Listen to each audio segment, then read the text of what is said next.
네, 오늘 시장 모양을 서서히 갖춰갈 때쯤이죠. 개장하고 나서 40분이 지난 현재 작전 타임 가져보겠습니다.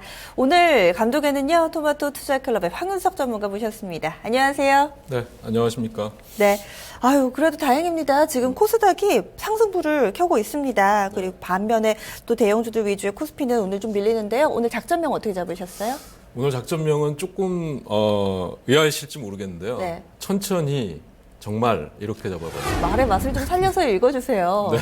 천천히 네. 정말 이렇게 역시 읽어야 되는 거 잘하시네요. 맞죠? 네, 맞습니다. 가로치고 지금 앞에 금리 인상이라는 단어가 들어있으면 뭔가 좀 다들 끄덕끄덕 하실 것 같은데 좀 더 자세하게 설명해 주세요. 네, 그래서 지금 보시면 그 천천히가 슬로울리가 아니고 그래주얼리죠. 네, 그래주얼리. 네. 예, 천천히 올리겠다 금리를. 그랬는데 정말이냐라는 거죠. 그 왜 그러냐면 좀 더 자세히 나중에 말씀을 드릴 텐데, 네, 그 의심스럽다는 거죠. 네.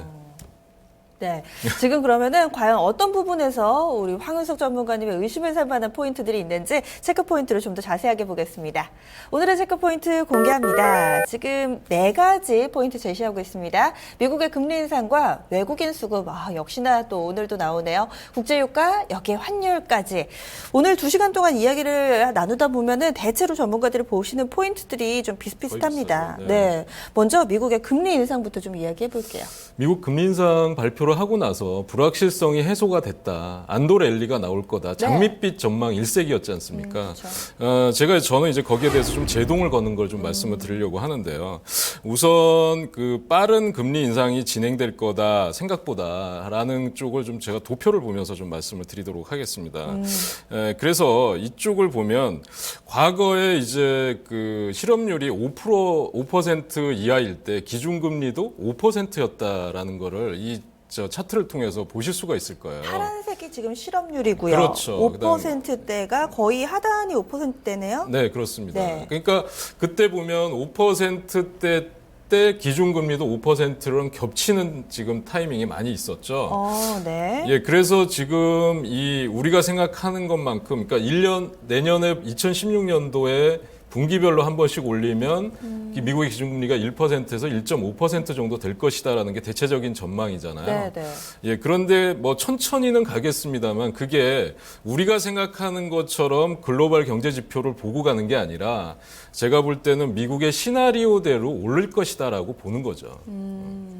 그래서 네. 그 근거는 뭐냐 하면 과거에 이렇게 올렸다는 거하고 미국이 지금 12월 달에 금리를 인상할 수밖에 없었던 요인이 뭐냐면 더 이상 경기 침체가 확대되면 타이밍을 놓친다는 불안감도 있었다고 보여집니다. 그래서 제가 보기에는 여기서 무조건 우리가 낙관할 것만은 아니다라고 말씀을 드리고 싶습니다. 미국의 시나리오는 지금 좀 어떻다고 보시는 거세요? 시나리오는 자기네들이 제가 보기에는 어떤 수순에 의해서, 그러니까 글로벌 경기 지표를 본다든지, 뭐 신흥국 경제를 감안한다든지 이런 것들이 아니고요. 네. 자기네들 경제 지표, 그 다음에 무슨 어떤 그 한계점에 왔다 그러면 바로바로 인상을 진행할 거라는 거죠.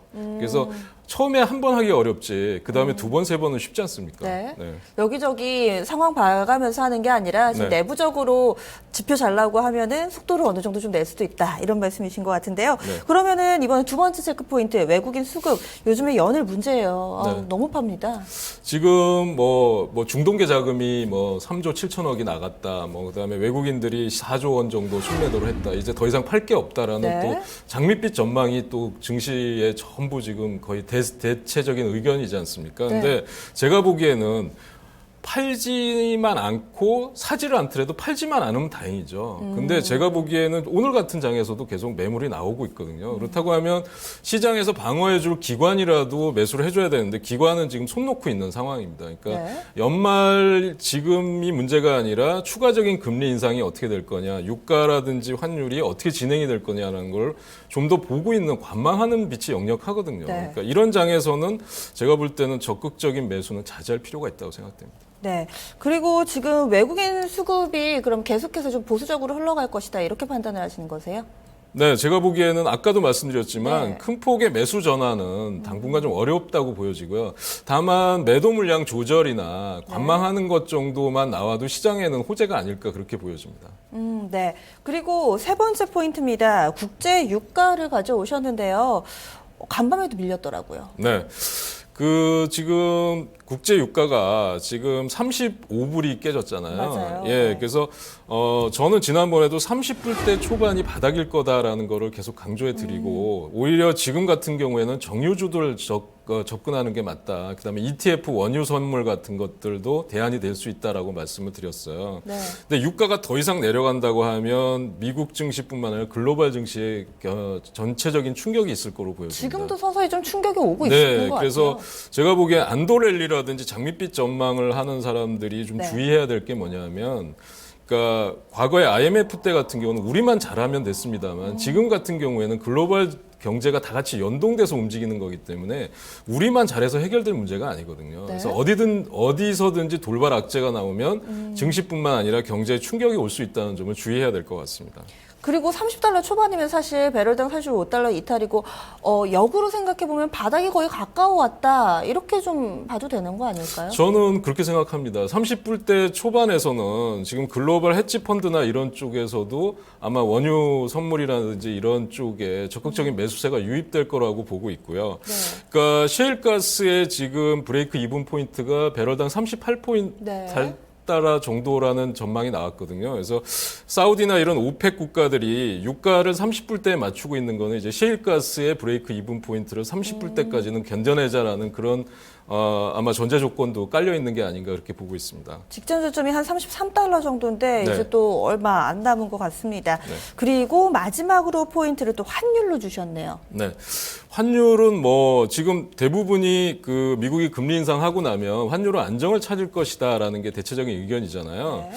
근데 오늘도 지금 1190원대 부근까지 아직은 돌파는 안 했습니다만 1190원대 정도를 향해서 가고 있잖아요. 네. 그래서 제가 보기에는 환율은 내년도까지 1200원 이상에서 일단은 있을 것 같고요. 뭐 1200원에서 1300원 사이까지도 왔다 갔다 할 수 있다고 생각합니다.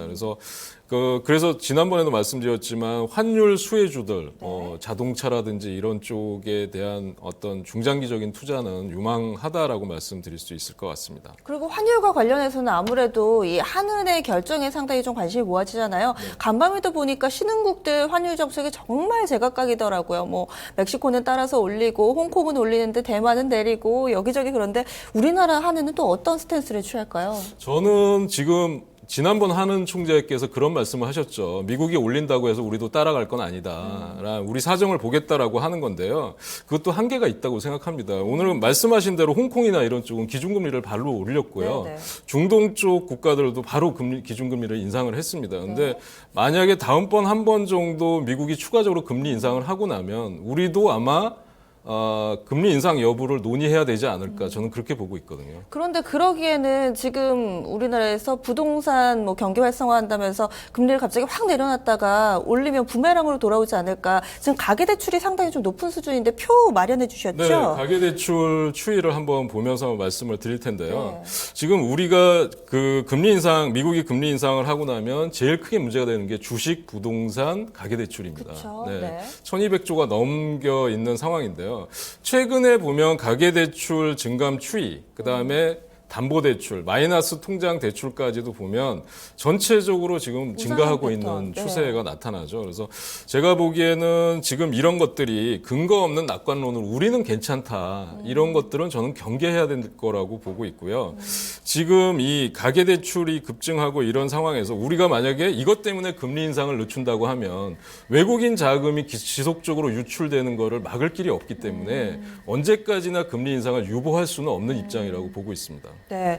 그러면은 지금 좀 외국인은 당분간 더 팔 것이고 국제유가는 바닥이 가까우고 있고 원달러 환율은 내년까지 1,200원, 1,300원 정도까지도 보셨는데 그럼 별로 부담스러운 재료가 더 많은 것 아닌가요? 전략은 어떻게 세워볼까요? 그래서 지금 대부분의 그 뭐 애널들이나 이런 쪽에서 코스피 대형주나 낙폭과대주, 배당주를 사라라고 얘기를 하는 경우가 많이 있잖아요. 맞아요.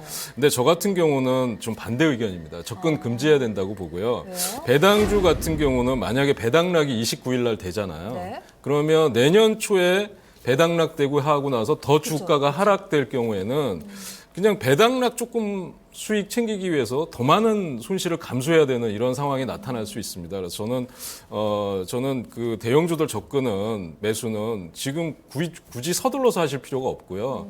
바닥을 확인하고 좀 글로벌 경제가 좀 안정되는 걸 확인하고 하셔도 무리가 없다고 생각됩니다. 중장기적인 관점에서는 이 배당락 충격이 서서히 좀 회복이 되잖아요. 이런 투자자분들은 괜찮지 않을까요? 지금 대부분의 증권사나 이런 네. 쪽에서 전망하는 게 상저하고를 전망하잖아요.